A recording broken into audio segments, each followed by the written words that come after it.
Hello प्यारे बच्चों, कैसे हैं आप लोग। आज हम पढ़ेंगे बाल राम कथा का अध्याय 9 राम और सुग्रीव। बच्चों, इससे पहले हमने पढ़ा था कि सीता की खोज में राम और लक्ष्मण वन वन भटक रहे थे। उनकी मुलाकात एक राक्षस कबंध होता है उससे होती है। कबंध से जब उनका युद्ध होता है तो अंतिम सांस लेने से पहले कबंध उन्हें बताता है कि आपको सुग्रीव से मिलना चाहिए, वही सीता के मिलने में आपकी सहायता करेंगे और रास्ते में सबरी से भी मिलते जाइए। तो राम और लक्ष्मण सबरी के आश्रम में जाते हैं। उसके पश्चात वो सुग्रीव से मिलने के लिए प्रस्थान करते हैं। बच्चों, अब आगे हम इस पाठ में पढ़ेंगे राम और सुग्रीव। राम को कबंध और सबरी के वचन स्मरण थे। उन्हें याद था कि कबंध ने क्या कहा था और सबरी ने भी यही कहा था कि सुग्रीव आपकी सहायता करेंगे। अतः वे शीघ्रातिशीघ्र ऋषिमुख पर्वत पहुंचकर सुग्रीव से मिलना चाहते थे, क्योंकि ऋषिमुख पर्वत पर सुग्रीव रहते थे। सुग्रीव किष्किंधा के वानर राज के छोटे पुत्र थे। जो किष्किंधा के राजा थे उनके छोटे पुत्र सुग्रीव थे और बड़े पुत्र का नाम था बाली। पिता के न रहने पर उसका बड़ा भाई बाली वहां का राजा बना। पहले दोनों भाइयों में काफी प्रेम था, बहुत प्रेम था। बाद में दोनों भाइयों में राजकाज को लेकर कुछ मतभेद हो गया, आपस में लड़ाई हो गई। इतना गंभीर मनमुटाव हुआ कि बाली सुग्रीव को मार देना चाहता था। बच्चों, हमें कभी भी आपस में लड़ाई नहीं करनी चाहिए। तो जो बाली था बड़ा भाई, वो सुग्रीव को मार देना चाहता था। बाली के डर से सुग्रीव ऋषिमुख पर्वत पर चला गया। कबंध और सबरी के कहने पर राम लक्ष्मण ऋषिमुख पर्वत पर सुग्रीव के पास पहुंचे। रास्ते में उनकी हनुमान से भेंट हुई। हनुमान उन दोनों भाइयों को प्रणाम करते हुए बोले, मैं सुग्रीव का सेवक हूँ। लक्ष्मण ने उन्हें अपना परिचय देते हुए वन में आने का कारण बताया। हनुमान राम लक्ष्मण को पहचान गए। राम लक्ष्मण हनुमान को बताते हैं कि वे लोग सहायता के लिए यहाँ आए हैं। हनुमान के चेहरे पर हल्की सी मुस्कान आ गई। वे सोचने लगे कि कोई उससे सहायता मांगने आया है जिसे स्वयं सहायता की आवश्यकता है। हनुमान के चेहरे पर मुस्कान इसलिए आ गई बच्चों, क्योंकि उन्हें पता था सुग्रीव तो अपने बड़े भाई से भागता फिर रहा है, यहाँ मुंह छुपाते हुए ऋषिमुख पर्वत पर आ गया है, तो सुग्रीव क्या किसी की सहायता करेगा।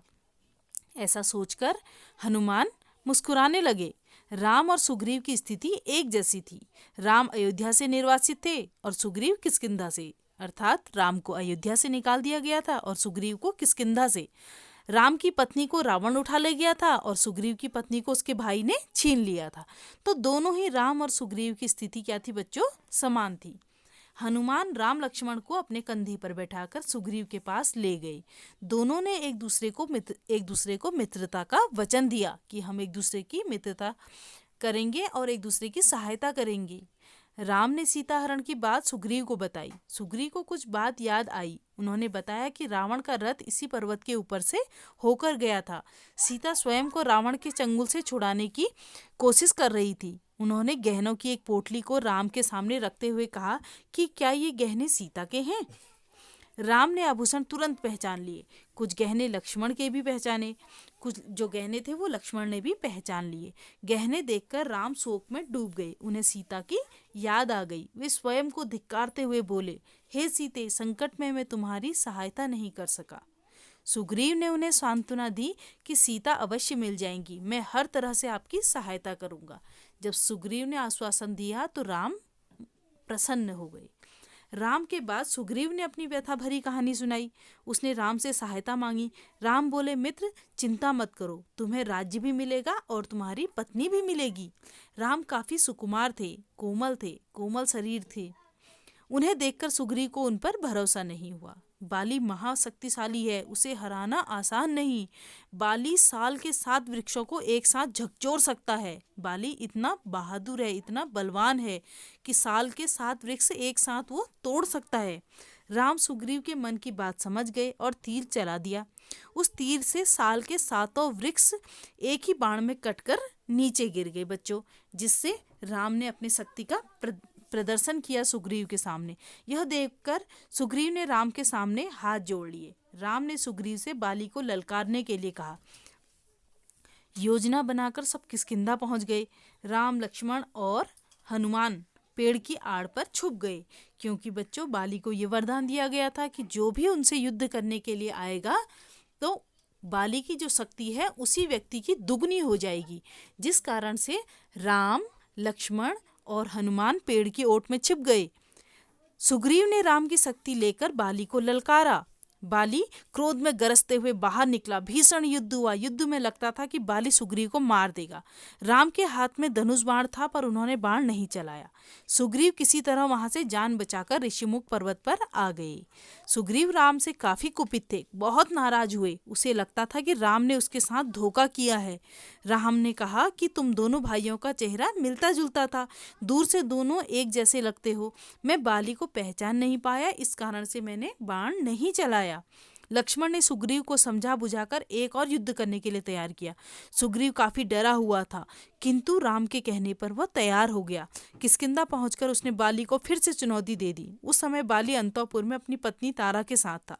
जब बाली जाने लगा तो तारा ने उसे जाने से मना किया, पर वह क्रोध में बाहर निकल गया। बाली सुग्रीव को मारना ही चाहता था कि राम का बाण उसकी छाती पर लग गया। वह धरती पर गिर पड़ा। बाली का अंत हुआ और सुग्रीव को राजगद्दी मिल गई। राम की सलाह पर बाली के पुत्र अंगद को युवराज बनाया गया। सुग्रीव चाहते थे कि राम कुछ दिन वहीं रहें, पर राम ने मना कर दिया। राम किष्किंधा से लौट आए। राम सुग्रीव वानर सेना की प्रतीक्षा कर रहे थे।